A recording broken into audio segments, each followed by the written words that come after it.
The honourable member for Cape Breton Centre. Mr. Speaker, every 6 days a woman in Canada is killed by her intimate partner. We know that many individuals stay in dangerous situations not because they don't want to leave, but because they are financially entangled with their abuser. We also know that of those people who have reported incidents of domestic violence, more than 50% have experienced an abusive incident at or near the workplace. Mr. Speaker, my question is for the Minister of Labour. Does he agree that gendered violence is a workplace issue? The Honourable Minister of Labour. Thank you, Mr. Speaker. I'd like to thank the member for the question. Mr. Speaker, any violence against women in this province is not only a workplace issue, but it's a society issue.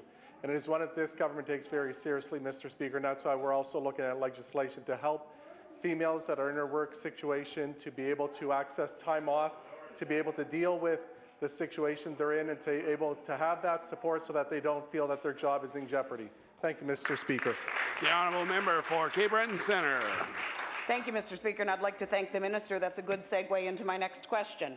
Mr. Speaker, people should not be penalised when they are at work and victimised at home or in public. In January, New Brunswick updated its Employment Standards Act by introducing paid leave provisions for people experiencing domestic or intimate partner violence.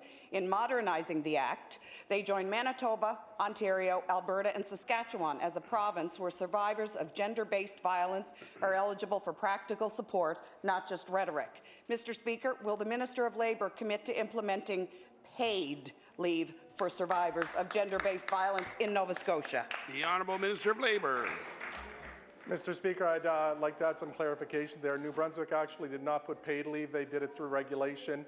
That is not a commitment that government has made. But, Mr. Speaker, what I will say is that I will bring in a minimum standard. And when we did go out and do consultation with organizations in this province, what we found is most organizations were already exceeding a minimum standard that we would put in. My hope is that every company in this province would actually give individuals the support that they need. But what we will do in light of that, Mr. Speaker, is we will put the minimum standards in place so that anybody who's in this situation will not feel that their job is at risk. Thank you, Mr. Speaker.